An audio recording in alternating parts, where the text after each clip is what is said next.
இப்போ அகத்திக்கீரை கழனி சாறு செய்ய போகிறேன். அதுக்கு அரிசி களைஞ்ச நீர் ஒரு 1/2 லிட்டர் எடுத்து வச்சுருக்கேன். அகத்திக்கீரை, இதுதான் அகத்திக்கீரை பூவும் கீரையும் சேர்ந்து போட போகிறேன். கழுவிட்டு நல்லா நறுக்கி வச்சுருக்கேன். சின்ன வெங்காயம் ஒரு 15 சின்ன வெங்காயம் நறுக்கி வச்சுருக்கேன். 1 ஸ்பூன் ஜீரகம், 4 ஸ்பூன் தேங்காய் துருவல், சின்னதாக ஒரு மிளகாய். ஜீரகம் தேங்காய் மிளகாய் 3த்தையும் மிக்சியில் விழுதாக அரைச்சிக்கணும். இந்த கழனி தண்ணியில் கீரையும் வெங்காயத்தையும் வேக போட போகிறேன்.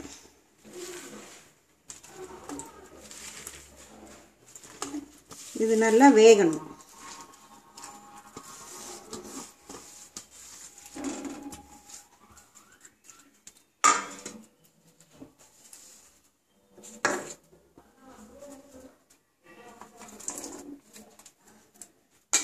வெந்ததுக்கப்புறம் உப்பு போட்டுக்கலாம்.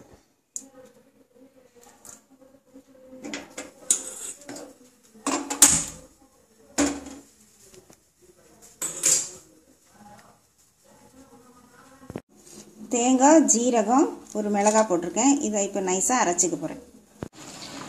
இப்போ கீரை நல்லா வெந்துருச்சு.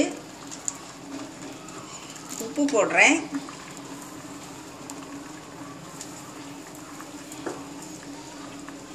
தேங்காய் மிளகாய் ஜீரகம் அரைச்ச விழுது அதில் விடுறேன்.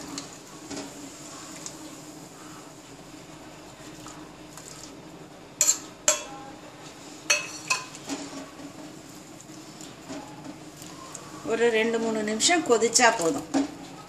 அப்புறம் இறக்கிடலாம்.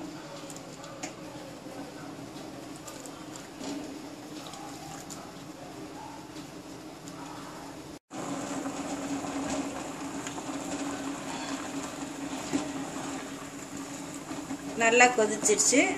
இப்போ அடுப்பை அணைச்சிடலாம்.